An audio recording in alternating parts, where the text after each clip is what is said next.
Muhammad Samal, BSIT third year, ADC in the team of UE Ardent Warriors.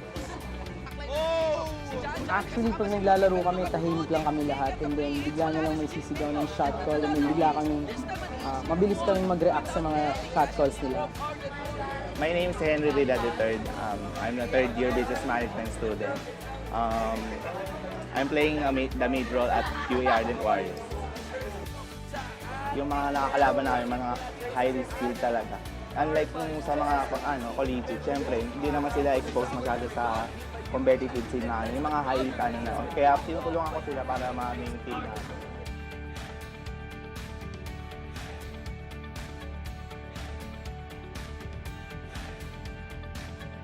Hi, I'm Lancelot Ortanghel, 4th year BSIT student.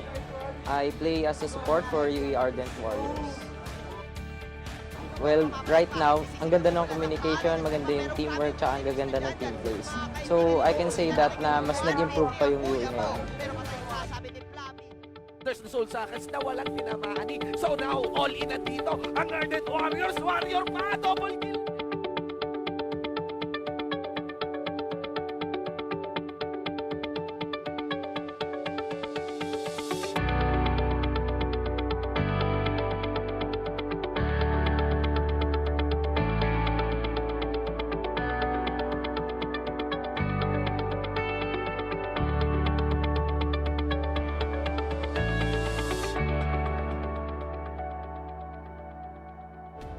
Isang maganda at malaking Sunday afternoon para sa inyo, mga Summoners, and welcome back here at the Collegiate League 2016 Summer Term powered by Smart Communications. Nandito na tayo ngayon sa semi-finals matches, mga So pre. exciting. Oo, grabe. Napakatindi nito. We're gonna be your shoutcasters for today. Kasama rin si Alpha sa ngayon. Ako po, Shibu with a 1 for an eye. And syempre, Atlas sa wakas. Atlas sa wakas, mga kaibigan. And of course, kasama namin dito. We have a special guest dito sa aming seat, mga kaibigan. The mid laner para sa isa sa mga participating teams in this semifinals. University of the East, Ardent Warriors, Janine. Yan. TIP. Vindicator's Esports. Oo nga pala, ano pala tayo ngayon? Yung kalaban nila.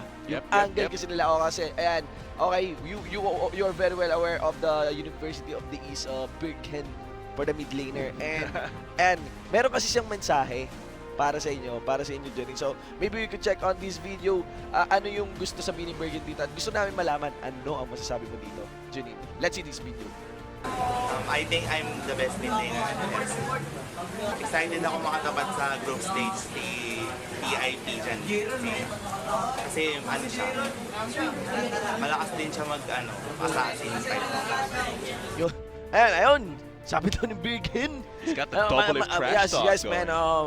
Medyo busog na double lift. Ayun, kaibigan. So, what can you say about that? What can you say about UE Birken's message and yung sayings niya about the mid lane? Ayan. Siguro masasabi ko lang na hindi siya yung pinakamalakas sa LCL ngayon. Ooh. Kasi Diretso. Walang intro, man. kasi hindi pa sila nagcha-champion eh. Oh, Pag tinalo namin sila, maging kami yung pinakamalakas, lalo na ako. Baka ako pa yung pinakamalakas na mid laner sa LCL ngayon. Oh. Ayan. Sabi niyo.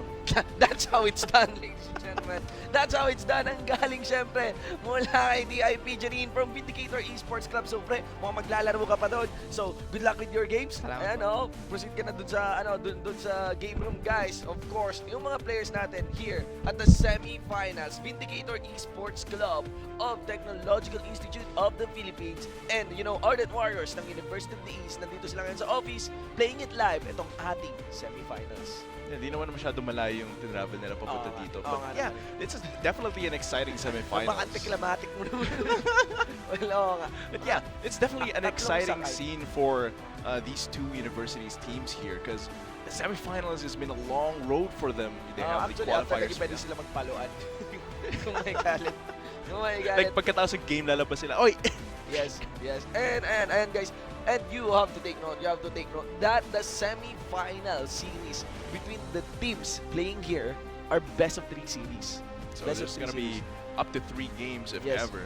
Yes, ayan, race to 2, kumbaga, and yun nga, we have, as I mentioned, ang una nyo matutunghayan would be the Vindicator Esports Club, right, from TIP, and of course, Ardent Warriors from UE. Mamaya naman, we have Ateneo de Davao University, Rite of Passage versus... It's gonna be Profilers of the Club. Unknown from Our Lady of Fatima University. Yes, na nanggaling lamang. Itong dalawang to, galing lang to sa tiebreaker match kahapon. Yeah, with I UST watched and that. It was UI. so lit. Yes, man. In that 2-game tiebreaker match natin kahapon back in Saturday. Pero ayun guys, sa mga viewers natin ngayon, we are live at Facebook, we are live at YouTube. So, send us your likes and love, and also be sure to share the stream link.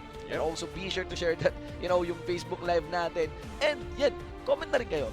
Tell us your insights kasi semi-finals na to.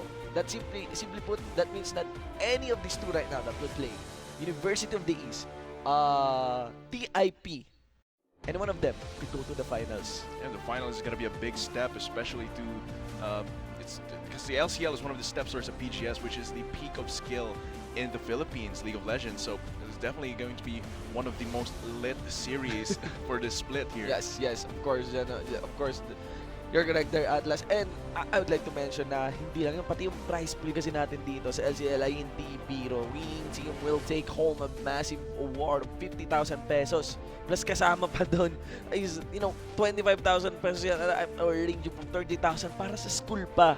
And not to That's mention a the lot. 15,000 pesos para rin sa support staff. For the coaches and For whatnot. the coaches, So diba? yeah, developing esports. Akala nyo, saktuan lang yung LCL.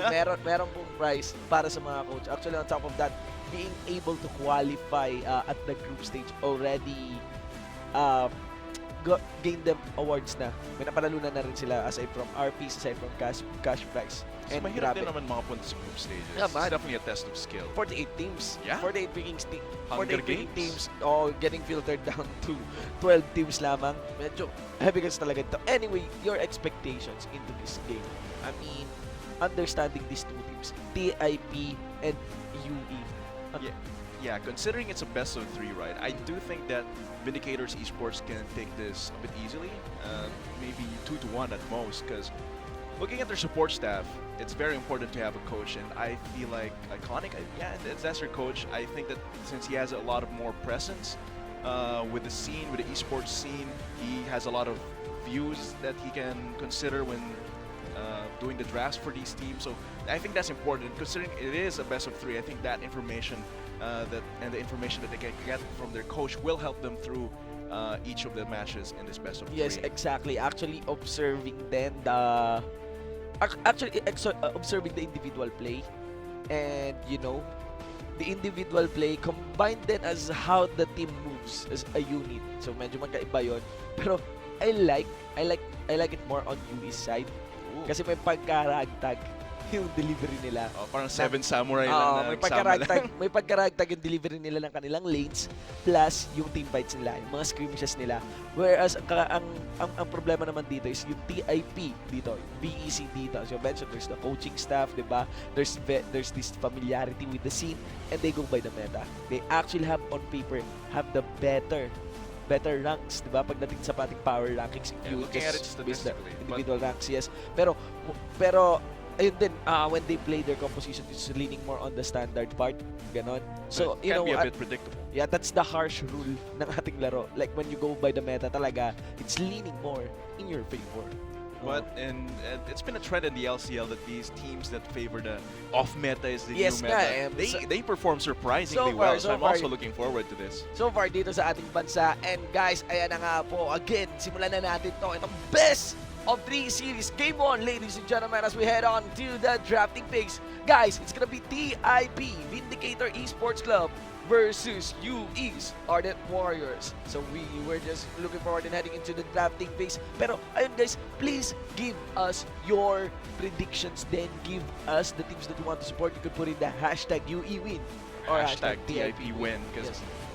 I feel like the fans will really boost the team's egos and morale, because mindset is everything in esports, and the fans, if you give your insights, it's going to be helping everyone, us, your fellow viewers. So definitely, if you have any insights, if you have anything we missed or anything you find out, be free to put it in the comments or in the live chat. So it's really helpful. Yes, and as I mentioned, aside from sharing, maybe sa mga natin dyan, players sa sa mga school na nanonood ngayon, not just UE, not just TIP, be here to invite your friends in. You have to take note mamaya. So, feel ko may mga nanonood from Iloilo din. And of course, mula dyan sa Valenzuela, OLFU. So, invite your friends in personally to watch LCL. Okay, kung hindi pa naglalaro, di ba? Samahan dito. Para sama-sama tayo dito. Sama-sama tayo dito. And also, guys, again, itong ating stream will proceed on to... Hindi ko pa maalala kung kailan yan yung finals. Hindi ko pa rin sure eh. Pero I'm not sure about if it's gonna be next week.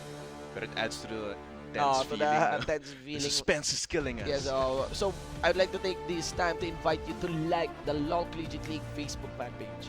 And for more updates in League of Legends, and of course, specifically for LCL, for the League of LCL. Quick background ito ang ating LCL sa mga summoners natin na wala pang idea or bago na nanonood dito sa ating stream. LOL Collegiate League, as the name mentions here, it's the Collegiate League.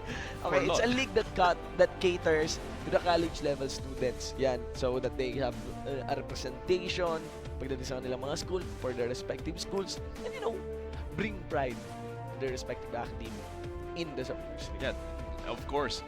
Sigurado pag kunwari isang match na Katipunan boys, Ateneo de Manila and UP, if those two clash in one matchup, it's gonna be great, and it really builds up. Yeah, it really builds up all of those rivalries. It happened, yung man. Rampage, Yeah, yung Rampage. Naga retirement home. Yeah, ganda ng performance ng UPD. Tapos, yun. I blame Blizzard. Peace, Blizzard. Shoutouts to Oblation Esports. And sa mga viewers natin na may school na hindi pa kasali sa LCL. Also, I'd like to mention yung mga senior high schools natin. Recently, nagkaroon tayo ng With a show match. Senior high show match. But specifically din sa mga yun nga, papasok pa lang ng college dyan. Karamihan ng mga teams dito, binuo ng mga first year. Ayan, ang mga gusto sumali talaga. On the next split, I would like to invite you, or rather, on the next term ng LCL, I would like to invite you. 48 teams, gawin nating 72 teams yan. Pakit ng paakyat. Yeah, it's such a huge pool of talent. Hanggang mangayayat sila. Sila Metano at saka sila Nick. Ayan. Kawawa naman yung Oo. dalawang yun. 72, 96 teams, the dream. Ayan. 96 teams. Oh, man. Gawin mo ng 3 digits, pre. Buong mundo na yan. Ay, buong Pilipinas din. Laking liga. I mean, if we have like 96 teams, we're playing around 450 people. Oh, God. We are coordinating 450 people. Sama man. pa yung coaches at support staff. Yes, So man. good. And again, sa mga viewers natin dyan that wants to become a shoutcaster, Oh. also the Shoutcaster Call 2016 is happening right now. Application period is from September 9 to October 9. Be sure to watch the video ng Shoutcaster Call along with the shoutcasting tips na kasama po dyan. It's a very educational video, mga kaibigan. So, I mean, yeah, it is. yeah, it is, man. Sobrang laugh trip lang. Oh. But you have to watch it. I think you can find it in Shinbu's page Yeah, yeah. with a so one for an eye. Or you could join the Pro Gaming Series, PGS Rift. Yeah, that's also there. Sa PGS Rift, guys. Kung di pa kayo kasali sa PGS Rift, now's the time. Habang hindi pa nagsisimula itong ating laro. Ayan, PGS Rift Community is the official Facebook community of the Pro Gaming Series. Alam niyo naman ako ng Pro Gaming Series. Yan ang tournament ng mga professional League of Legends players in the Philippines. Now, if you have a Facebook community for that one, at kasama nyo dyan yung mga GM na natin, kasama nyo dyan yung mga shoutcasters, and yung mga pro players, and kasama na rin, of course, yung mga summoners. So, hindi ka na, lalo pa dynamic yung ngayon. Yeah, you'll never be lonely ever again. Oo, as in simpleng invite lang. Yeah, post lang kayo dun. Pero pag, looking for... pag nag-invite ka sa community, panindigan mo, huwag mo awayin, ha? Kung toxican pa rin. Oh, pag- Singed is not a champion here. And League of Legends is, a 50-50 game on paper. I mean, you could increase the odds of you winning, pero at the end of the day, one team will lose, one team will win, and it's no reason to be toxic towards anyone. Yeah, meron nga yung summoner tip dun sa loading screen. Summoners that are toxic to their teammates lose 66% more games. I don't think that's statistically accurate, but the thought is there. If you're toxic, you have a way lower chance of Alam winning. ko pag naglalaro si Alpha ng League of Legends, dun sa loading screen niya, may lumalabas na tip eh. Ayun, huwag ka mag-alt-tab at makipag-chat sa mga babae. Mas mataas yung chance of winning daw kapag naka-close yung Facebook mo. Ganon. Alam Parang, ba talaga? parang bumababa yung chance mo for every stuff that you do habang naglalaro. Pag nagbukas yung FB mo, mga minus 10%. Tapos, 10% din kada chatbox na naka-open. Tapos doble yun pag chinichicks mo pa. Dumodoble siya kung mas maganda yung babae na na chinichicks. Yeah, this is why in Korea, the pro players are not allowed to have girlfriends. Ah, yeah. Because you have like what, a 12-hour What about training regimen? boyfriends? What? Kasi yung ano, if The it's secret. if it's in the same team, it'll increase energy. I mean, di ba? Bawal girlfriend. Imagine Faker looking for a boyfriend. Maybe. It's Yeah. Bengi. Di ba? Oh, might be on Bengi. Might be on Bengi. Pero ayun guys, bago tayo pumasok sa ating drafting phase, yung pala, meron naman tayong guest. Ooh. Oo mga pre. Actually, nilook forward ko Surprise makausap party. to eh. Oo. Layo nilook forward, hindi lang makausap. Every time na maglalaro to, ang player na nakalimutan lagyan ng S, yung pangalan niya, pinalitan ng H. Ladies and gentlemen, TSM, mid laner, na napunta sa Pilipinas, THM. Guys, it's Birghen. Birghen, halika rito. Ayan, si Birghen.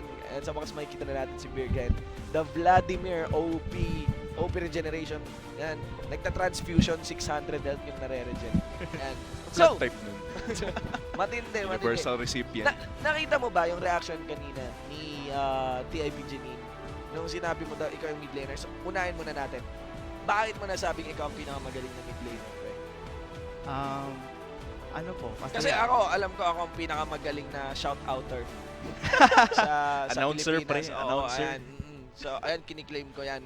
Pero, ayan. So, anong background mo? Bakit? How do you feel like it's really nice to have that kind of confidence?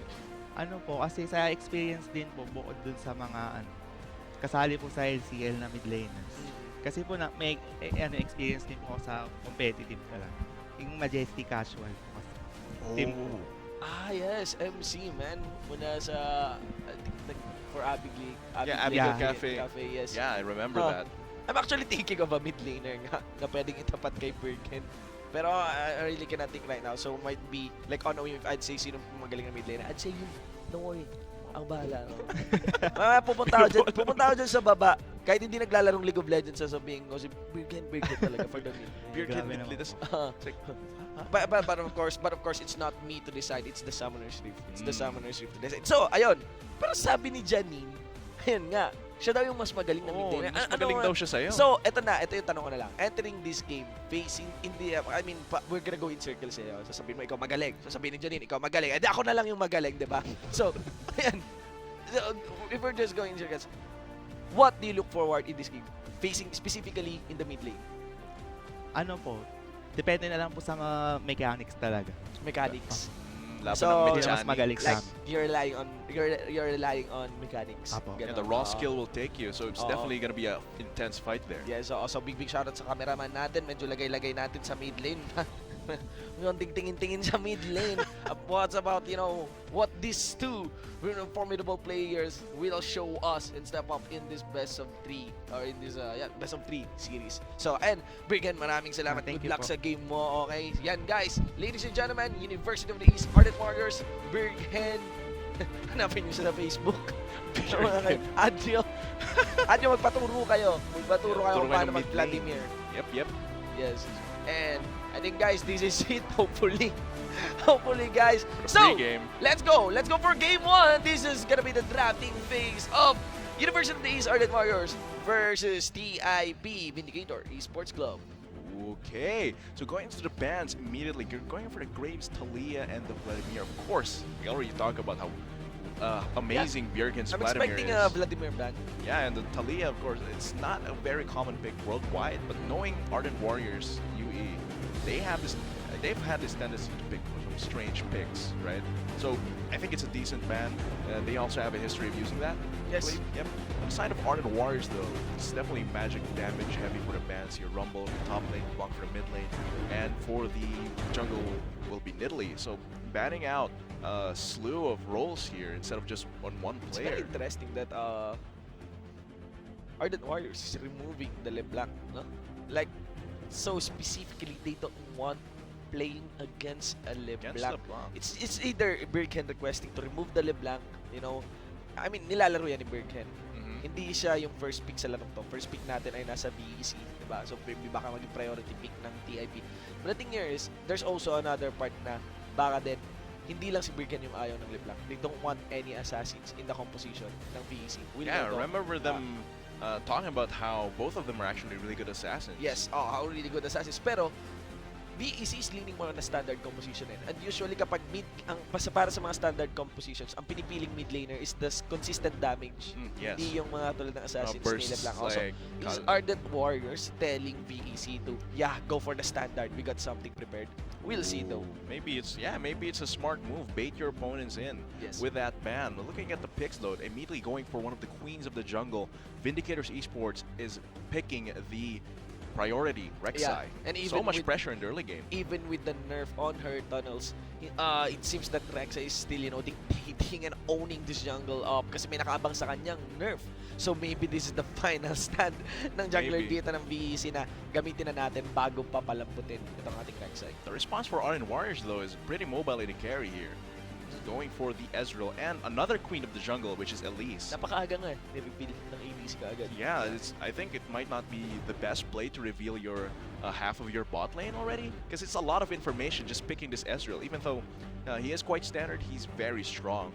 But giving that much information immediately, and they're already going for the Braum, I think. So this Yes. is a lot of information for Vindicators Esports to work with. Actually, ayun, it's again, Ardent Warriors, are they telling VC to pick Lucian or is it just Ardent Warriors taking their comfort picks?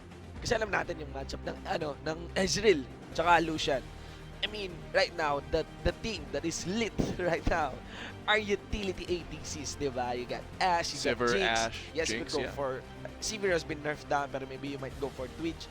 Pero when you reveal an Ashe early on, tsaka Jinx, madaling matrace, di ba, yung playstyle nyo. So, Yeah, it's gonna actually, be focused on yeah. protecting that. so when you ng team nyo, so when you just pick Ezreal or Lucian, you don't really give up that much information, pero still, yun nga, if you pick Ezreal, then yung kabila mag-Lucian na lang for Yeah. the safety. Because this bot lane, it's one of the most vulnerable lanes, I Yeah. believe, in this meta. So Yes. giving out that information is a bit risky. But then again, Vindicators did have the second batch of their picks going for the Lucian as a response to that, because they already gave out their bot lane. They can just Yes. pick their own bot lane now. So Yes. this might actually be the support trundle if they do lock in this Gnar. It's gonna be really aggressive there. And we have a mid lane, Ooh. Karma on Berghen. I was Very expecting good. a more aggressive mid laner para dito kay Berghen, but it seems he's gonna go for the team fight. Yeah, lots For of team moving as fighting. one, for synergizing with this team more in this Karma. I don't know, we could go for a top lane Karma. That could be viable too. Lots of Yeah. flexes here in Yes. these picks, and looks like Vindicators Esports might actually lock in the Lissandra. It will be the Gnar here. Yep, it will be the Gnar. So lots of lockdown coming from Yeah. all of their lanes. It's really scary if anyone from Ardent Warriors gets caught out. But then again, that Ezreal is pretty safe with the Arcane Shift. So, they're hovering over at Irelia. What is your insight? Irelia. Irelia and Gnar matchup, if ever this gets lucky. Yeah, Gnar has the advantage for the first 2 levels. He can just poke out the Irelia Yun from nga the eh. CS. But later, when Irelia gets a bit more levels, maybe even gets a recall and then goes back with one small item, I think she has the lead. I'm very as a interested champion. that the last pick here is not the mid lane even. It's gonna be talaga the top laner. So, are they playing on a top lane centric composition or it might not be? Pero Might of not course, be. there's a big reason for delaying and putting your top lane pick on the last, di ba? Because On the last Irelia is rotation. very powerful, but Yeah. she has very specific counters as Yun well. nga eh, So maybe that's why they save that. But on the whole, it doesn't seem like they have a really focus on one member of the team, either of these teams. It seems like they really team fight focus, skirmishes and team fights. And that Irelia gets locked in now, completing the picks here. What are your insights now in terms of composition between these two? So far, though, I really like Vindicators Esports. Yun nga eh. I'm leaning more also. They have so much tankiness coming from 3 members. Yeah. And that allows the pretty short-range Lissandra and Lucian to do their work. And I'm looking, nasan yung shred na pwede sanang gawin dito ng Ardent Warriors kasi yun yung counter mo sa isang pretty tanky na composition. As in like you have the Rexa, you have the Trundle, you don't even need the Mega Gnar to be, have that tanky Yeah, balance. it's just a maybe. cherry on top if Yes. they get the Mega Gnar Yung while the team fight. Mega Gnar will be for the setup. Yeah, taga-set na lang yung Mega Gnar mo. Pero when it comes to tank and peel, you have the Rek'Sai and Trundle. Yeah, you can't underestimate Ardent Warriors' composition Yun as well. nga Though. din, They have true damage from Irelia and the percent health damage coming from both forms of the Elise. Yeah. So they have the potential for shred. Yes. But Ezreal is not the AD carry for shredding. Plus, these tanks. well-coordinated skirmishes and proper teleports from Irelia. You have Elise, she can actually snowball lanes. Yun yung aim niya in the early game. Kahit ang dali And niya there's talaga so much pressure kahit ang dali niya nakakakuha ng last hit. Pero, with a bite. with a venomous bite. Pero, ayun, as I mentioned, ragtag nga ang playstyle dito ng University of the East, whereas it's leaning more on the standard comps, itong VEC. So, right now, on paper, I'm leaning more in favor na ng So it's VEC. really up to Meow Yeah.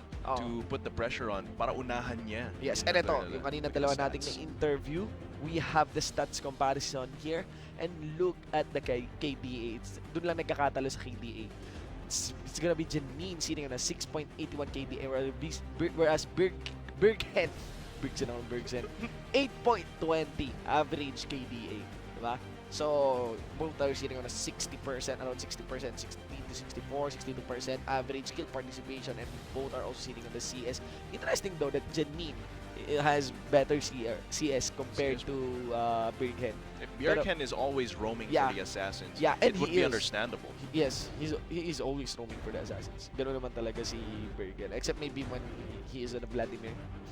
Yeah, blood transfusions all around. Yeah. But the lower KD, I don't think it's because of skill. I think their skill is really even. Yes. I think it might be a little more on the aggressive side from Janine, because that's what happens if you keep going in. You get all these kills, but there's also that risk of dying. So it's not really a super concrete indicator. So it's really up to the pressure here. That it's up to how they show themselves in this game. You can see how Berghen also pick up this cleanse, not putting any chances of receiving that Frozen Tomb. Frozen Tomb. Yep. I'm expecting this mid lane to both rush Abyssal Scepter. The Magras Yeah. and the Shred as Matic yan well. But yeah, the cleanse though. Unless mag-rowa din si Lissandra. Pero It's a lot of sustain, but pero I it's do think very that likely Abyssal Scepter, yes, better. it's better. The cleanse, they have Vindicators Esports has a lot of lockdown on their team. It'll be a question of how much value they can get from the cleanse. You can expect that. Noon Yeah. pinakita yung Ezreal kaagad. Lockdown talaga yung magiging composition dito. Because you don't want him arcane shifting away. Yes, man. Ayan. So, again, guys, sa mga viewers natin, that is the composition being rolled here by these two teams para sa Game 1. So, sa palagay nyo, sino kaya magbawagi? On paper and based on your support, kunin the hashtag your respective school team win, di ba? Ayan, if it's gonna be UE win, if it's gonna be TIP win, mula Recto hanggang Aurora, mga Magkabilang kaibigan. dulo. Magkabilang dulo yan, magkabilang dulo yan. Ano yan? War Gods yung isa, malapit sa War Gods. Tapos, hindi. Parehas pala to nasa tapat ng TNC. Oh, yeah. Yeah, actually. U is TNC Recto din. Pero ang layo nila sa isa't isa. Oh, tapos yung sa TIP din, TNC, dun sa TNC nga rin. Sa harap lang. Oo, sa harap lang din. Yan. So, ayun guys, sa mga players ng schools na to, big shoutouts po, di ba? Maraming salamat sa panunood. I mean, instead of playing, nanood kayo dito. Yeah, support niyo yung teams niyo. Oo, kasi wala na kayong pera panlaro. Oh, mag-nood na lang kayo, maghanap kayo ng mahilig sa LCL na isa, Uy, tapos nakatulong 5 nga. kayo, nood kayo dun sa isang monitor Sa niyo. totoo lang, sometimes I believe when I watch games, it helps me sometimes. Like, parang feel ko if I want to improve on something, it's better to watch stuff than keep on spamming sa laro mismo. Yeah, you can't force the skill level to go up. You Yeah. have to learn from players you have to accept that some players are better than you, and Yes. these LCL and PGS players, they are Plus- the peak of skill in the Philippines. Plus, pag dun sa video kasi, yun na yun. Kung ano yung laman ng video, yun yung ituturo sa'yo. Pag sa game, hindi. Reactive ka sa game eh. Dapat sa game, reactive ka, flexible ka. Whatever the game demands, regardless kung anong gusto mong i-pull off, kailangan gawin mo kung ano yung hinihingi ng laro. Mahirap kasi na on the fly habang naglalaro ka, nagte-take notes ka. So, Altab, MOBA file! Altab, OP.GG. Not MOBA Fire. That's Pro builds. terrible. But yeah, if you really want to learn, you have to either watch these pro games in LCL or even record your own games and then analyze it with your friends. And record send it to I Got This. send nyo sa I Got This para may top 5 plays tayo. We are about to roll the episode 2 ng I Got This. That is the PGS Rift community top 5 plays. Be sure to watch out for the next episode. Hold up.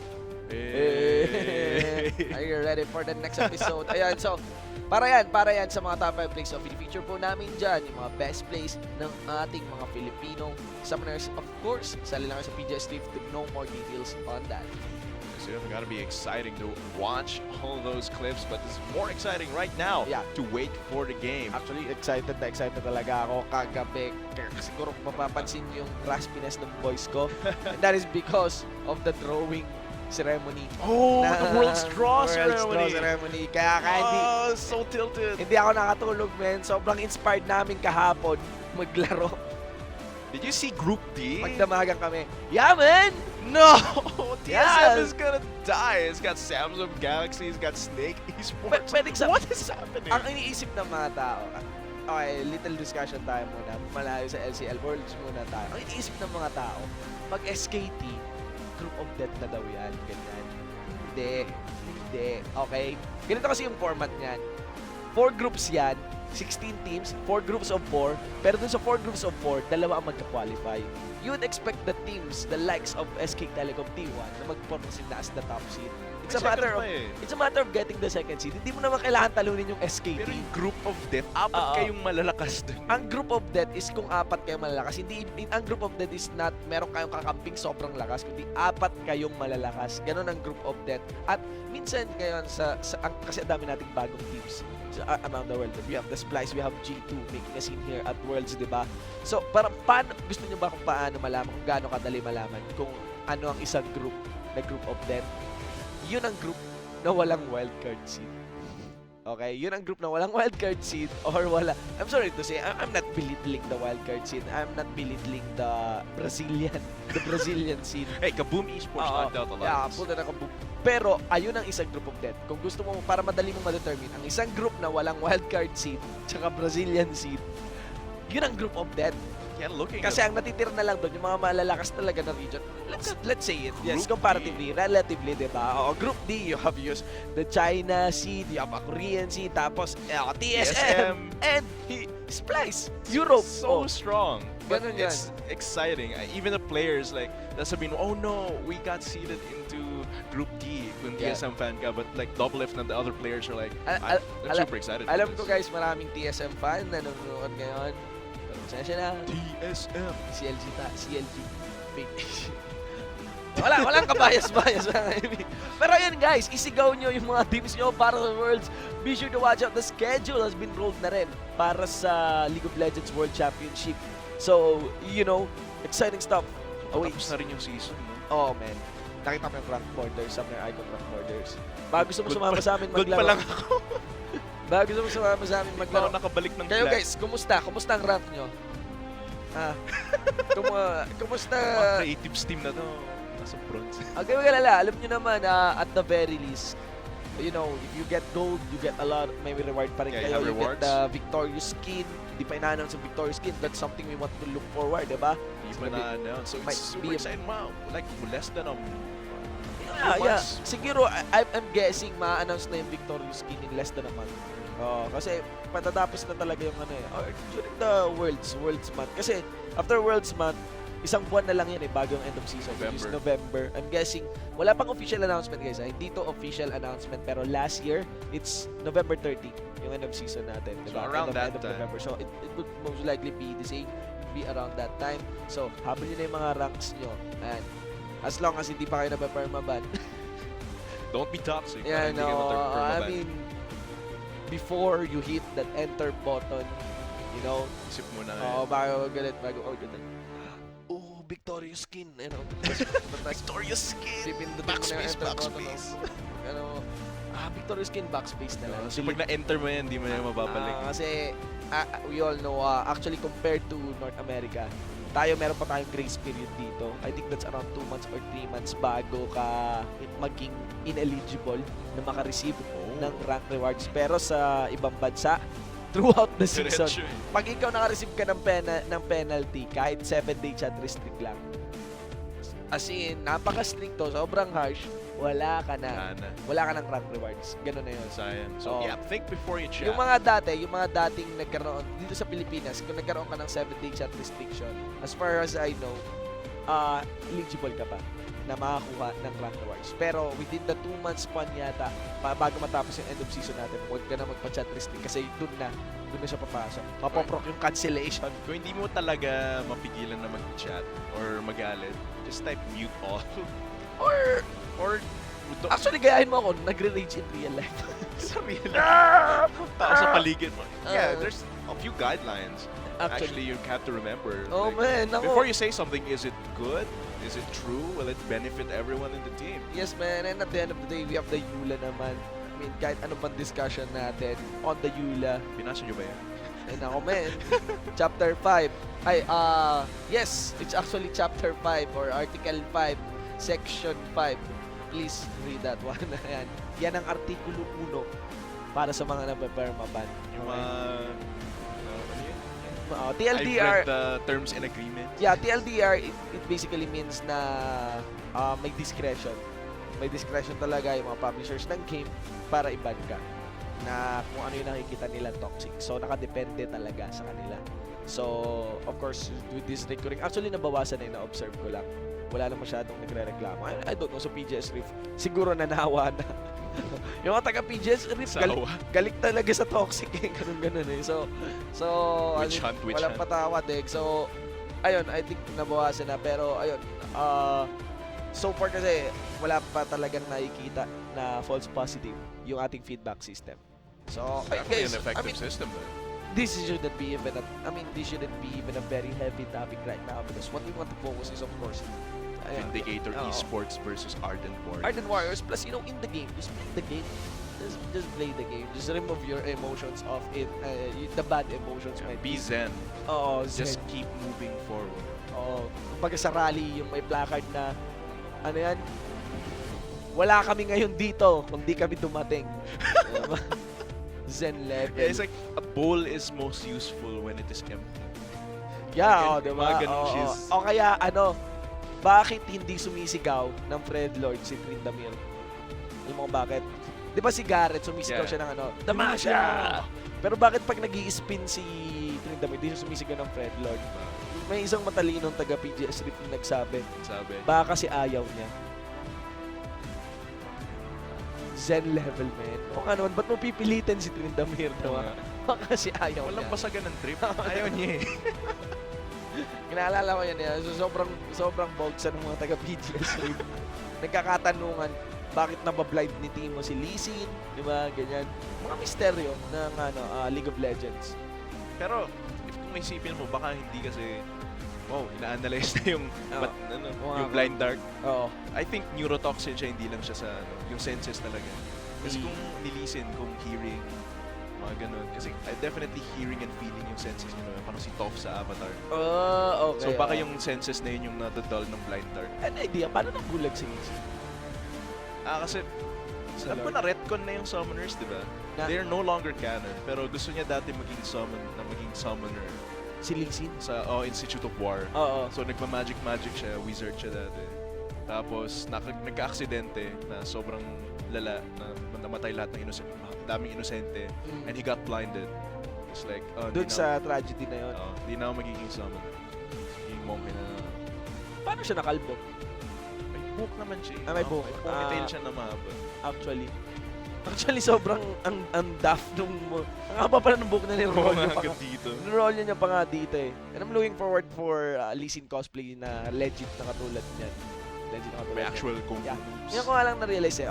The Summoner Peg. Sabi ko nga na red ano? na-retcon na siya. Na-retcon Hindi na na siya. siya canon. Yun na nga eh. Weird.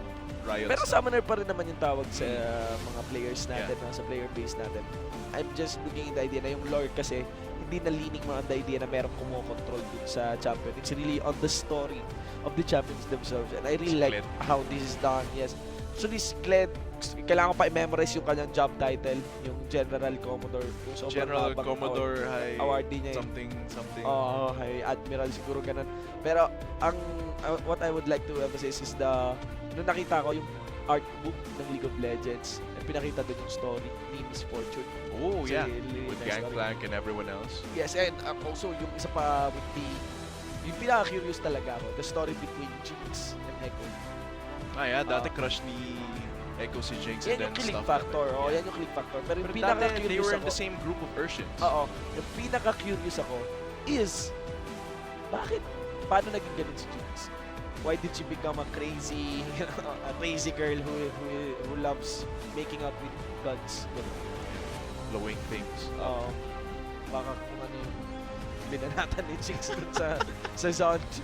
Wala pang, Ininom niya yun. wala pang changes coming nata dun sa zone.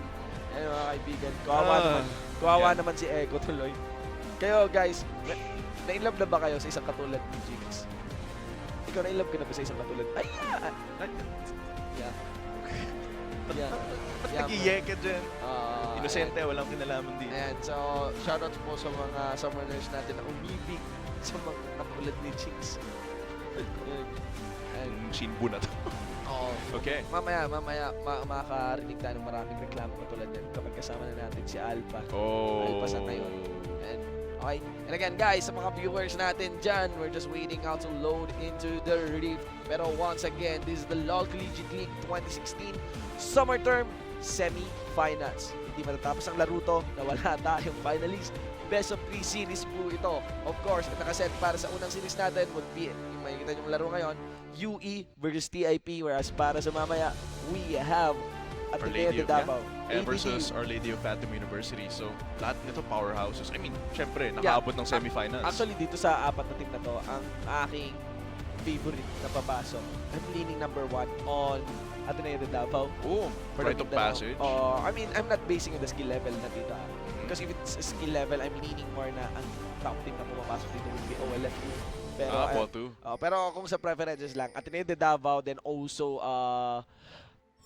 University of the East. Ayan, yung mga wildcard natin, mga teams na ragtag natin. Anong talaga yung So, underdog sa'yo, no? Baka yung underdogs pa talaga. Of course, everyone loves a good underdog story. We've all known a good underdog story. At eto na ang isang matinding story. Guys, welcome to the Summoners Rift LCL 2016 Summer Term Semi-Finals. Game 1 of the Best of 3 series between Vindicator Esports Club of Technological Institute of the Philippines versus Ardent Warriors of University of the East. Let's go to the champion rundown. And of course, on the blue side, we have Vindicators Esports. On the top lane is Hanzo. On that Gnar. For the jungler is Meow, pouncing around on that Rex side. For the mid lane is Janine. Of course, we just interviewed him on that cold Lissandra. For the bot lane duo is, of course, Cute and Taria. That Trundle and Lucian duo. Meanwhile, on the red side, it's gonna be Flappy on Aurelia. Top lane in the jungle is gonna be CC for the Elise. Mid lane, Berghen in the Karma. And the bottom two is gonna be Moody on that Ezreal ADC. And Bloody on that Braum support. Moody na, Bloody pa. It's that time of the month, man. Moody and Booty, man. Yeah. Ay, Booty pala. The Booty. Booty. Akala ko Bloody. Alam mo yun? Pag Oh yung my God. Pag yung girlfriend mo, Moody na, tapos Bloody pa. Oh, no. Takbo na. But looking at the top lane matchup already, level 1 pa lang nagbabakbakan na itong dalawa, si Hanzo at si Flappy. Yes, man. Pero Oh, dito tayo everyone's sa bottom fighting. lane. Lahat may suntukan, lahat may paluhaan, batuta, laban sa palanggana, Budi versus Tarya. So definitely aggressive coming from both of these teams at once, but they're just gonna sustain up except for the bot lane who has a much lower rate. Ooh, gank immediately. Yes, man. And of course, Berghen not even thinking twice in using that flash. So that's gonna be helpful for the side of Vindicators Esports. Karma does have speed boosts. That's her escape mechanism, but she doesn't have any flashes or dashes. So, ooh, might be a gank here. No, just gonna check that. So yeah, so burning that flash is really important because you can't cleanse the knockup coming from the Unburrow of the Rek'Sai. So it's gonna be really helpful to combine the CC coming from Lissandra with a knockup from the Unburrow. So Yeah. we have that. Ooh, And I was expecting a more aggressive engage mula doon kay Like Sisig. here in the But bot look here, lane? Bloody receiving the Booty. I keep on saying Bloody. Booty receiving the punishment here at the bottom duo mula sa TIP. Even Cute is harnessing his early game advantage on that Lucian passive. Light Slinger. Ooh, Sisig is putting a bit of pressure here in the top lane, giving away his position. Yeah. Pero, Actually, yeah. nabigay na yung position niya nung nakita siya sa Tribe Rush. Mhm. Hanzo was about to face check the Tribe Rush. And And then, but nagtaka ako he na hindi, warded. nagtaka ako na hindi gumaw si Sisig doon. That would have been pretty good, seeing as Yeah. he was already on the side of the jungle, Yes, where he was vulnerable. at the very least, they could burn a flash out of Hanzo, di ba? Yeah, and actually Meow gets the big raptor here, taking it away from Sisig from that information. So already Meow on a little bit, few steps ahead on Yes. his opponent. And kanina, ang paka-mention ko dun sa door ni Brom. Yeah, it's a door. Oh, wait, hold on, Tot. It's gonna be the top lane now. Flappy receiving the knock-up mula kay Meow. Meow now puts in the Prey Seeker. Here's the jump mula kay Hanzo. One hit. But of course, it's just too risky. I don't think he'll be able to get that kill even if he managed. Well, if he managed to connect the third hit, he can get the kill. Yeah, that was But like a millisecond away from Yeah, blocking that. but the problem is Flappy could Blade Surge in. And And maybe then mauuna pa sa Equilibrium first Strike. blood. Equilibrium Strike. Mamamatay si Flappy, pero yung first blood will be given onto Flappy. So, better, okay na yung engage na yun. Play it safer. So I yeah, think. that's a pretty good gank, burning the flash there, and with Hanzo a little bit ahead of his lane opponent right now, Flappy has to go back, and he has to walk all the way back, but it still seems like Hanzo has the capacity to push this into the tower. Moto is looking, Moto. Natik Mix na up sa naman poto. dalawa. BEC. Yep, Vindicators. BEC is looking good in this game as they are, if not getting kills, they're steadily burning the summoner spells. Yeah, they're putting out a lot of pressure, and the tempo is on them here. They're asking the questions to Ardent Warriors. Do you have a response to what we're giving you right now? Can you give your answers to what we're pressuring you on? So Yes. the Ardent Warriors really has to play a little bit. They're forced to play reactive, coming from the immediately the aggression coming from Vindicators. So they have to make a play somehow to get this tempo back on their favor. And yes. I mean, Meow is just going around looking for ganks every time. Sisig needs to put out the pressure more. Oh, aggressive. Oh, and here we go, ladies and gentlemen. Janine, after receiving the ultimate, use it on Berghen. But of course, we have the cleanse for that. Here comes the re-engage mula kay Flappy. Will he be able to make that kill? Level 5 si Flappy dito. No Transcendent Blades to proc or anything against Janine. And I think that stops the engage. The first blood is yet to be seen in this game. But of course, you can see Sisig is on the advanced flashes. In managing to connect the cocoon onto Janine. This could be it, ladies and gentlemen. Okay. Still Janine. Use the flash. A really timely, nice flash in the Raptor camp. But Flappy, UE, Sisig dito. Of course, they might be forcing things too much. And wow, in the nick of time, what a very efficient use of Summoner spells. Still no casualty yet in the Summoner's Reef. Yeah, Tarja rotated on the right timing there to... Okay, Tarja might be in a little bit of trouble here now. Yeah, man, and even Bloody will be efficient in landing that CC. But they cannot at the secure damage that from kill. Cute. +1 last dash mula kay Cute. Oh, that could be dangerous. Though for Moody, Ajay. Pero ayan, grabe, neck to neck. Itong dalawang team na to. Yeah, putting out a lot of damage on Tarja. However, you can never ignore the damage from Cute here. yes. Because Lucian, Moody came so low there. Just one more piercing line could have taken him out. But yeah, it's good for Booty and him to disengage from there and take it slow a little bit. They're actually regenerating a lot of health right now from the Relic Shield. So it's going to be really helpful for them. Everyone wants that juicy first Blood. 400 Yes, gold. The 400 gold, man. I mean, I'm not even seeing anyone forcing any turret. It's like talagang naka-ready sila if ever they'll force things na may flash. So, sige, right now, a lot of flash has been burnt for the side of Ardent BEC. Warriors? Yeah, actually BEC. both teams have a lot of flashes burnt, but yeah, they're really not going for the turrets immediately. I think that's a decent play looking at their compositions. The junglers are aggressive gankers that put out a lot of pressure. If you look in this game, tatlong flash pa lang nawawala sa Ardent Warriors in totality compared to well, tatlo rin. Tig tatlo. Nahabol. Pero So neck and neck. In on terms of that pressure. on that series of engages, mas in that short window, time frame, in that short time frame, tatlo kagad yung na-burn ng VEC after those series of engage. So siguro kailangan nilang mas more. mag-ingat. But Meow now puts in the ultimate mula dito kay Janine onto Birgen. But Ayun ulit siya. So very good response for the flash And there. I really don't expect na for Birgen to be killed. I mean, yung playstyle niya, he gauged it properly. Yeah, with the cleanse, with the shields and speed boost, it's really hard. But then, there's a lot of pressure from Meow here. So, he can't feel too safe here. Okay! Yeah, and that is very risky. Now, Flappy! Hindi niya na ilagay yung equilibrium strike. What is that, ladies and gentlemen? It's the first blood given onto TIP. Now, C6 in the chase. Labels in, puts the Venomous Bite. Isang Q, tsaka isang W. Hindi kailangan ng W. And that's gonna be CC taking the kill in the TIP top laner. Meow, he's planning to put in the knock up onto Elise. But, of course, I think that is enough. Could be just as risky. 1-1 tayo. Yeah, he's in the gonna top get lane. kited by the red buff on Sisig there if he keeps chasing. So, he gets the safer play, just helps, gets back to the jungle, and yeah, one for one, neck and Kitang-kita neck. yung 400 gold sa ating scoreboard Tasty. dito. Oh, of course, mula doon, yan, in the Jorim's first blood. fist na. Yes. Coming from Hanzo. Oh, that's how you use the first blood. The first blood mark. Jorim's, I think ang nakuha niya doon sa first blood, bonus na Doran's Blade. The bonus of Doran's Blade there. So, It's very nice. and before that, he was at a CS lead on top of Flappy. Around 23, that's around 4 waves of minions. So the pressure, the early game pressure coming from Meow there, helping him get his edge over Flappy. So that's the pressure coming from the junglers here. Even though we talked about how the star matchup here are the mid laners, because they're the ones we interviewed, I think still that the pacing of the game and how the pressure is applied comes from the jungler. And if Janine and Bjergsen are going to pop off in this game, it's going to be up to their junglers. Jorim's fish, isa pa yun sa mga recipe ng frozen mallet. It's either gonna be frozen Oh, mallet I'm expecting a or frozen mallet yeah. kasi bago pa i-nerf yung frozen mallet sa next patch, ayun talaga yung full build ngayon para kay Nar. Because it Like, gives you movement speed and a slow. oh, Stacks with hyper too. dalawang champion lang ang may autograph sa frozen mallet. It's Nar or Yasuo. The Yasuo tank. That's tank so Yes, and both will be affected heavily on the upcoming 6.18 patch wherein the changes mula dun sa pickaxe, part of the recipe ng frozen mallet will be changed onto Giant's Belt.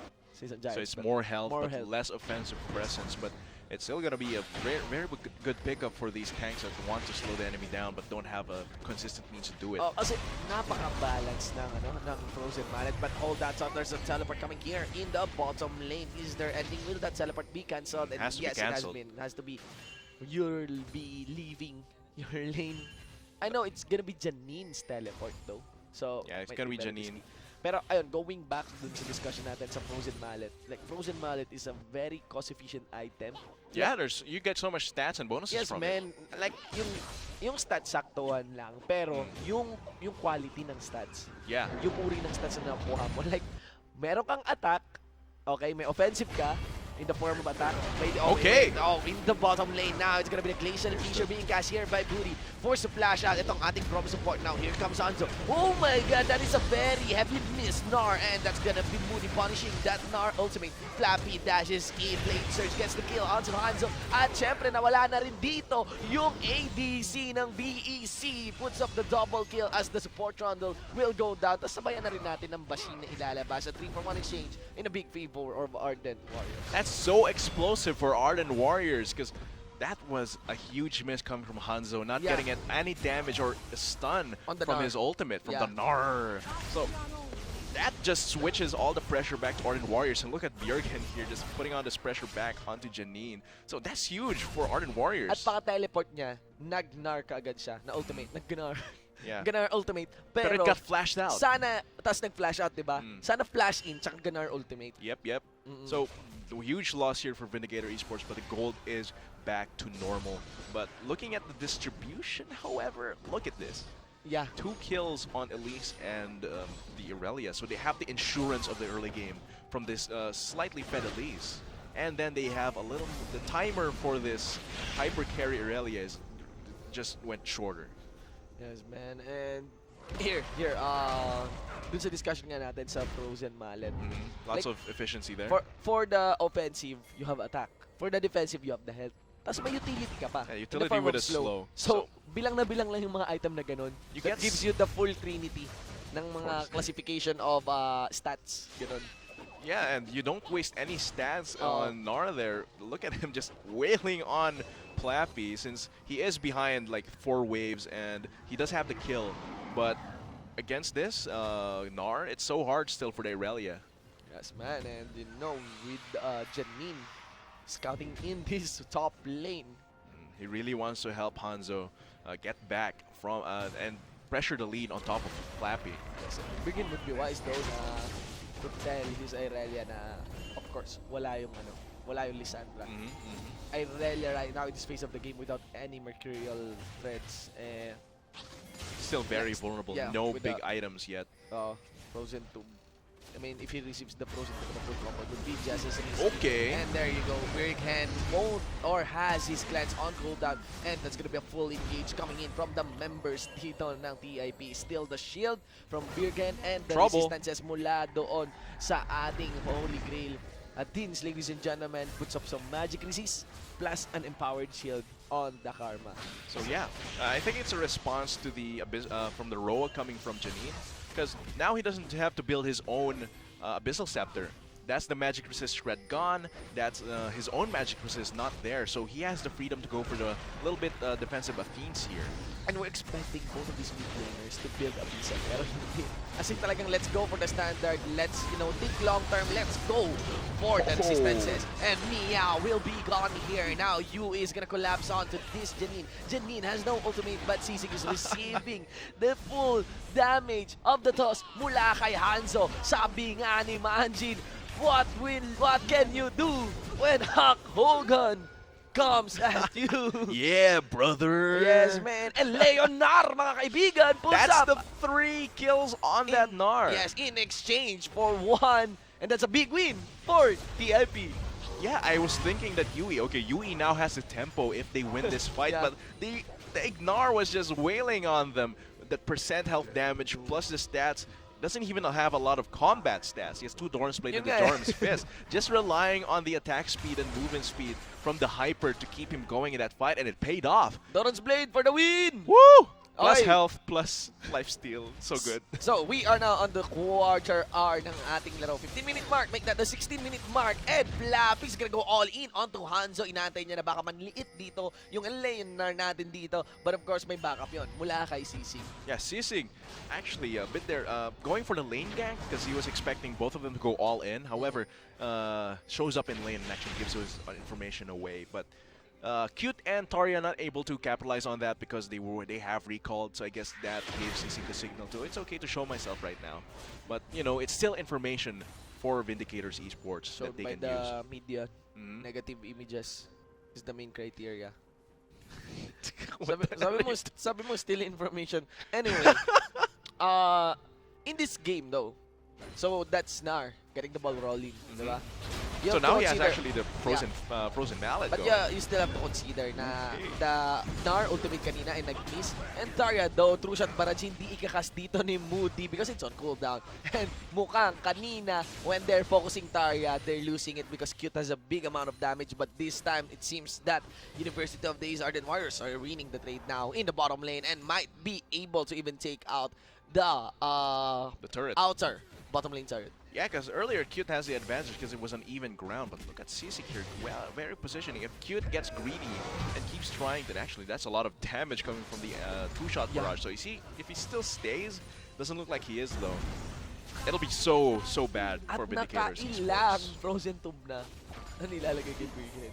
Hindi pa rin kaya. Yeah, The cleanse just keeping I him would alive. not recommend putting the frozen tomb on Birken now. You should try focusing on Moody na in this bottom lane. Yeah, because you need to lock down that Ezra. Earlier, Cute was able to go toe-to-toe because both of them had like just a Doran's Blade. Yeah. But now he just has the Essence Reaver. The Essence Reaver is not a good item in a vacuum. Yeah.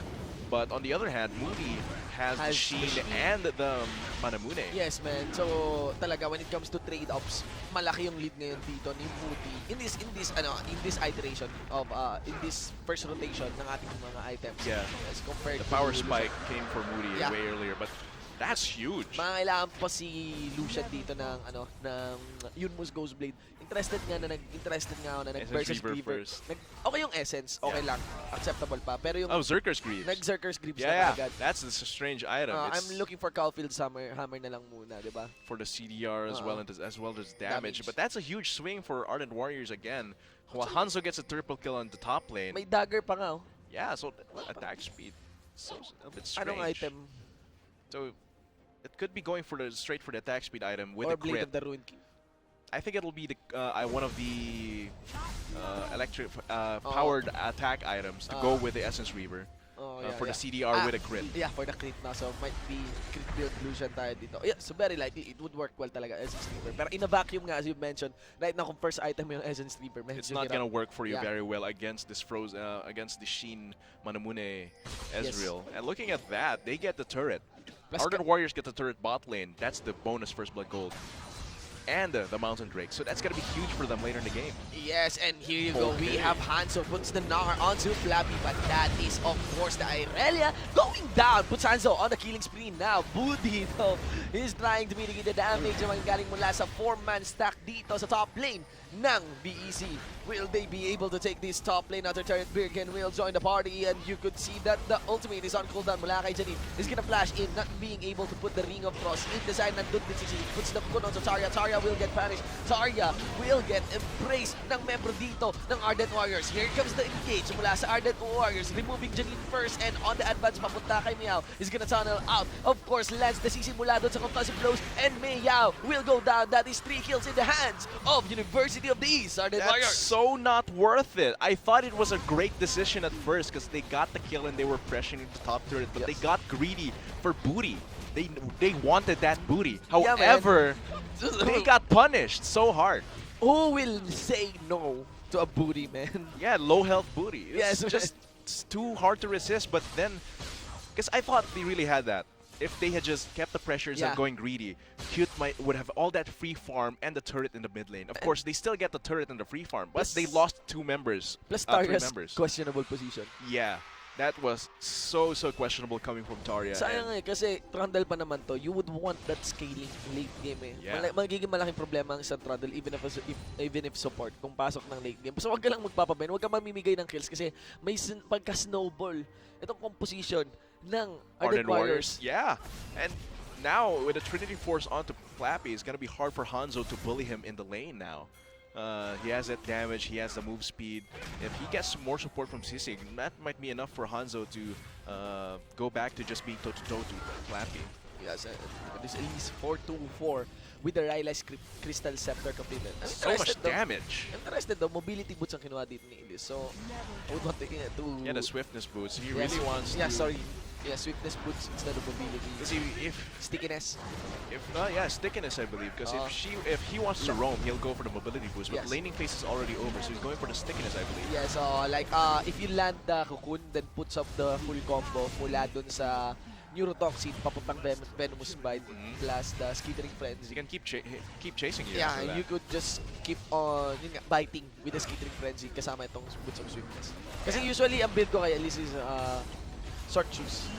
For the lots of damage. Magic Okay. Pero mayroong magandang engage dito si Janine. That is a 4-man Ring of Frost. But here comes the re-engage. Nandun si Sisig. Puts damage onto Tarya. In the front line, Flappy will get the odds in her favor. But still, walang odds pagdating sa Torre. And it's a 2-for-1 exchange in favor of BZ. Okay, Ardent Warriors made the same mistake that Vindicators did In on the the top lane. They got too greedy for a kill under turret, and then they paid for it. But they still have the pressure here, because Yes. earlier, Vindicators Esports lost all the pressure when they got wiped out with the Q just win the mid lane. But And now, they still get the tower. The nature din ng composition dito Yes. ng BEC, kapag yung cooldowns nila up na, It's andun lang ang Ardent explosive. Warriors. Oh. Andun lang yung Ardent Warriors. I mean, wala nang ultimate yan. Pwede na. Parang pwede mo nang i-disregard yung yung Lissandra. Si Janine dito. Yeah, because the rest of their ultimates, except for the Gnar, aren't really super impactful. Of course, yes, the subjugation is so useful, but it's not a super team fight changing ultimate, just like the Glacial Fissure and the True Shot Barrage. So once they get their cooldowns up, it's so hard for Vindicators Esports to respond to the questions of Ardent Warriors. Yes, man. And look at this. Moody now with the gauntlets. So much slow here, but Yeah, Booty. no, sisig though. And now the rather it's gonna be Booty going down. Receiving the ultimate mula kay Janine. Plus, you know, wala magagawa si Birken doon. She got zoned out mula sa Lucian. So it's still such a close game. It still all depends on who gets some more pressure and who pulls the trigger quicker and actually aims for the target, because they have win conditions. Both of these teams have pretty good win conditions. Vindicators Esports want a drawn-out fight here. They go in with the Frozen Tomb and then work off of that with the Gnar, with the rest of their consistent damage. Ardent Warriors, though, wants to have these little skirmishes around the jungles, where they have the advantage in vision. They can ambush people with their Elise and their Irelia and just go straight for it with their mobility coming from the Inspire and Defiance. Yes, guys, also we have the Ocean Drake now spawning into the Reef. 24 minutes, 9-9 tayo sa ating scoreboard on the 40k gold mark. 3 turrets, parehas pa tayo dito. Ang tanging talagang kung may nilamang man ng Ardent Warriors would be so far the one Mountain Drake advantage. Okay, so this actually might get to the second Dragon of the game, just as they did the Mountain Drake. So this is going to be super useful for them. Man. A dangerous positioning coming Paano from... rappel si Ellie? So pwede ka pala mag-rappel dun sa wards. Wow, I interesting. believe so. It dun, counts as a man. unit. Yes, but here we go. Glacial Fissure will be used. Force a flash out mula kay Cute. Now on the double bump. But of course, kailangan i-cancel yung teleport dito ni Janine. But that means it's gonna be a numbers advantage in the mid lane by Ardent Warriors. Will they go for it? Might not be, as they will take the battle for vision na lamang.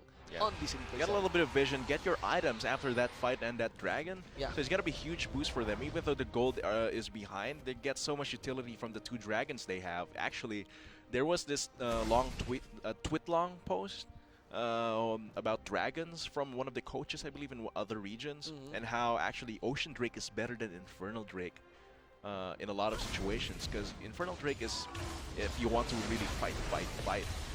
The Infernal Drake is more useful than Ocean if you're the worst team, because that means you can just keep fighting and then hope that your advantage in terms of stats will carry you through. But if you're rotating around the map and getting these sieges out and trying to go around with these mobile skirmishes, the Ocean Drake really helps you a lot. Yes, actually, I find the skirmishes ng League of Legends more mobile na right now compared dati. As in, sobra. Dati is a story of Amumu, Cartus, Ziggs, mga ganong combo. That's some old school stuff. Yeah, oo. Ngayon talaga mas prolong yung team fights and as I mentioned, mas mobile. But you can see, wow, a very nice rappel coming in from Sisig. But gets support though by Hanzo's really nice positioning. Here comes the engage on the 2 members ng Ardent Warriors, but it's just too much. Tarya also being a problem with that subjugate. It's the Baron call coming in from the 5 members of VEC. Can Ardent Warriors do anything about it? They are in position here to try for a steal. They're They right can poke outside. using They can Ezreal. poke with the Ezreal as well. They don't have the super big poke coming from the Karn, which is unfortunate, but they might actually be able to fight this. But Hanzo is doing so good with these body blocks. Yes, and here we go. It's gonna be the Baron in the they can't steal hands it. of VEC. I would say na dapat it's really nice Ardent Warriors did not force things. And they didn't force it, but the positioning there in the mid lane was too dangerous for them. So that gave the whole Baron onto Vindicators Esports just for free. I cannot expect then that they can efficiently contest the Baron. It's actually already a lost Baron fight nung napatay yung dalawa. Nung nawala yung Maybe kung buhay pa si Bjergsen, because there's so much damage from the poke, but no, it was just the Ezreal. So that's too dangerous for them to try and contest that. So that's a lot of tempo in the side of Vindicators Esports. Actually. That's 4k gold plus the Baron. They can continue sieging here, and with the Light Slinger passive from Cute, those turrets are gonna go down. It's unfortunate for them that they didn't get the Mountain Drake, but now they have so much pressure, and then Janine, wow. Wow, Janine being very aggressive here. Here comes the rappel from Elise. Nobody's still the casualty in this game, but Flappy is forcing things in the back line. Just too much. Tarya puts the subjugate against him, and you could see too that Tarya wala pa pala. Subjugate kakaam pa lamang, but the jump removes the damage doon kay Flappy, and Flappy is gonna be the casualty on that mid lane engage. So that's the second tier turret plus a kill onto Flappy. That's actually, I think I'm liking Cute's item composition right now. He has the SS like Reaver. He has the Essence Reaver and the Phantom Dancer with a Berserker's Creep, so he's really going for this really dually. So I since Flappy is see. always diving into Yeah. him, he needs a damage reduction, he needs a cooldown reduction as well, plus the Yeah. auto attack damage to break through Flappy's defenses when he's Okay. trying to go for him. Okay, this is a really nice build. So I think Yeah. it's a good response to very, how very good. aggressive Flappy Yeah, a is. very, very good build now that... so Flappy has to understand Yeah, na he can't keep diving Lucian into it. has efficiently built against her Mhm. on this Irelia. So, I think kailangan ng shift in playstyle. Yep. Like, I'd suggest na further divide and conquer na lang and find isolated targets. Yeah, the using composition is made for that. They can continue rotating around without recalling because of the Ocean Drake then. So, Yeah. they have, if ever na kailangan talaga nilang pilitin si Cute, kailangan sumama si Sisig. Eh, mas mahirap para kay Sisig na umabot kay Cute kasi wala siyang multiple blade surges, wala rin siyang reductions, wala siyang tenacity, natural tenacity. So it's much harder for Sisig to keep up with Flappy. Yes, man. And you know, I think the IP might be fully committing Wow. on this Full third commit diamond. na. You can see the glacial pad. Look It's at the that. ultimate being put onto Moody. Here comes Hanzo. Will he be able to put the Oh! Nar? That's a 3-man Nar. And Moody receives it too. You can see Moody will go down. Hanzo receives the third hit. He gets punished. Opens up a double kill though. Para kay Cute. That's 3 members gone. Para sa Ardent Warriors. And this bottom lane. Inner turret. Flappy is yet to join the fight. Medyo awkward yung teleport niya doon sa bottom lane. He was not tried to able to flank tag from and embrace behind. anyone. Yes, he tries to flank from behind. And this is also another turret for the taking ng BEC. Will they be able to succeed without any minion? But here comes the minion plus the Baron and Hans. You know, this is a very big Baron power play coming in. Look at the from look at the BEC. shred on that inhibitor. Cute just wailing on it and allowing them to get that. Now they're on the run. This is Sisig and Flappy, the assassination duo for Ardent Warriors. Will they be able to catch up? Yeah, Oh, but the turn. Of course, on the second ultimate, Oh my kaka-up god! lamang ni Janine. That's very punishing para kay Sisig. This is now a clear tilt in favor of BEC. The skills, you know, tilting in favor of BEC. Now 8k gold behind Ardent Warriors, and they are going to lose this Mountain Drake. That's huge, because before they were able to play around with the Ocean Drake and the Mountain Drake, but they're getting pushed into their own base, and that really devalues the dragons that they have, except for the Ocean Drake, I guess. Yeah, But man. you have to be ahead for the Mountain Drake to be effective, more effective rather, because it's always effective. But if you're stuck in your own base, you're not fully utilizing it on the sieges, on the fights. So As long as you're not embracing the enemy turret or enemy, you're not taking objectives, you're not, walang effective bounty. Yeah. Ganun lang siya per se. Ayan. So Vindicator Esports now controlling the match right now. Yeah, and look, the itemizations here, kitang-kita mo kung gano'ng ka-full Ooh. stack yung item ng Cute. Vindicator Going Esports for compared IE. yeah, to Ardent Warriors. Ngayon, meron ng Infinity Abyssal Scepter ngayon si Janine. So, inuna niya muna yung Roa to get those stacks up for his time. Plus the adjustment din na ginagawa ni Janine, Mm-hmm. hindi na si Berghead yung For the target team na ng kanyang target ng kanyang ultimate. It is consistently Moody. Like Moody is always being Actually, tried here's to the catch here. replay from the fight earlier. That's Yes. really good. Hanzo actually, instead of narring immediately, he walks up to him. And Oh, perfect sinisigurado. positioning. That's Moody and Birkin, the two big carries for them. Oh, He yeah. gets exploded. Look at this. So, and Hanzo is fearless. He has to be fearless. He has And the GA. So, Cute just scream. Yeah. Just scream cream all over Booty and all everyone over else. mula dun sa Nar ultimate. So, So- you know, that calling sobrang napaka-efficient. So that's a huge turn for Vindicators Esports off of a really good ultimate. So they will actually get another inhibitor? Yeah, I Wow. think UE has to take something here. Let's see though, napakalaking threat pa rin nung Lysandra Glacial Path Frozen Tomb combo papasok dito kay Moody. Now, objectives per objectives. Look at the rotations here by TIP. Dire-diretso. Yeah. No hesitation at all. They're farming things up. Now, let's see if will a fight broke out here in the top lane. It doesn't seem so. As Yeah, kailangan nila hintayin na lang dun sa inhibitor turret mismo. Oo. Because it's way too dangerous to go around that. It's so vulnerable. You can get flanked from every direction Grabe with yung that second tier momentum. turret. So yeah, the momentum from that Baron, that fight and then into Baron, that's so huge. You could just imagine in this game how that 2 kills translated onto a Baron. And 3, might be 3 inhibitors, but I'm very certain 3 inhibitor turrets. just so big, man. Oh man, and they're really shredding this really fast, and they're not putting out as much smoke. They have so much smoke potential, but they're not able to hit it. So this is another inhibitor here, and they're going for engage and think. No, has to back off. Okay. I think the stun signal to go all in, but still Hanzo managing to put in the Nar ultimate onto Flappy. Masyadong maaga yung engage nila. And still, ang ganda ng engage sana kung lumiit si Nar. Papaliit na si Nar doon, pero they are just too early. Like mga 3 seconds early. And that will cost them the game. Ladies and gentlemen, taking game 1 in this best of 3 series, we have Technological Institute of the Philippines, Vindicator Esports Club taking on the victory against UE's Ardent Warriors. GGWP. What a game. That was explosive. A Yeah. really close game up to the turning point. Yeah, man. The turning point is It was very like clear. the Baron into the fight. It is just It was Berghead and CC getting caught. getting caught. Dun So sa Red Side it's all Jungle. about the positioning Yeah, there. getting caught dun sa Red Side Jungle. Then naging Taron, snowball the battle. Because if you consider this, they're really close in terms of skill level. So these small mistakes, these positional mistakes, they really matter. Yeah. They make the world. And looking at the KDAs and the items here, Hanzo. look at this. Hanzo, 6-2 and 10. No, everyone's actually Yeah. pretty positive here on the side of TIP.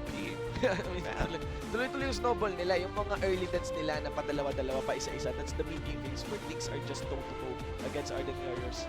Cute, kahit na-zone out siya ni Flappy, he can go toe-to-toe with that bruiser. Basta naman Just cute going lagi straight yung for it. pinapalusot. Hindi ako si Alpha. Ay, That's okay. So, you could see how that is won clearly by VEC. Yeah, so we'll clean. We'll see. Kasi, Game naka-game one pa point lang na. Naka-game point na daw. Ang VEC, isang victory na lang, they'll head into the finals. But can they have the momentum? Yeah, they have the momentum. I'd say baka hindi pa nga rin pa ang final form ng University Days. I'd say na mas conservative ngayon yung composition dito ng University Days, but also that Irelia ng team. Yeah, not just the top potential yet Yes, that game. and I'd say din kasi na because Q has itemized. That was so a well. perfect itemization against the diving Aurelia. Siguro- I commend that. Siguro hindi yung Circus. Yeah, yung the Circus na circus part. was pretty weird. Pero yung itemization na after Reaper, mag-PD ka. Alam ko na mag-PD talaga ako because Irelia will be diving. Hindi talaga as streamer kundi yung PD yung habol doon ni Lucian. It's a matter of just, pairing that PD. Malaking power spike yung makukuha mo. nakuha mo na yung pangalawang pump item. ng Dancer. Oo, kasi, you get that massive cooldown mula sa Essence of Reaper and you can't touch this. Because you can't switch the order there. Yeah. Kahit mas mahinang first item yung Essence Reaver, just the Phantom Dancer alone is not enough to carry. Yeah, man. Yeah. I think mas Okay, risky, kung mas risky static mag-Phantom shift yun Dancer. or rapid fire cannon, pwede pa. Pero it's Yes. the Phantom Dancer. Yes, it's That's better why I talaga. For dueling, of course. You have to take note that you'll find yourself enter the late game and mid game that you'll be facing with Irelia. And so, ayun guys, that's game 1. This is a best of 3 series. So, malalaman pa natin mamaya, will TIP close this series in a 2-0 fashion or will it be a 1-1 and we'll have a game 3, an explosive game 3 between these two teams? We will know, and of course you will too. So, dyan lamang po kayo. We'll just have a quick break. We have been your shoutcasters. Ako po si Shinmo with one for an eye. And with ako me, si Atlas sa wakas. LOL Collegiate League 2016 Summer Term Semifinals, University of the East versus Technological Institute of the Philippines, powered by Smart Communications. Guys, we'll be right back for me.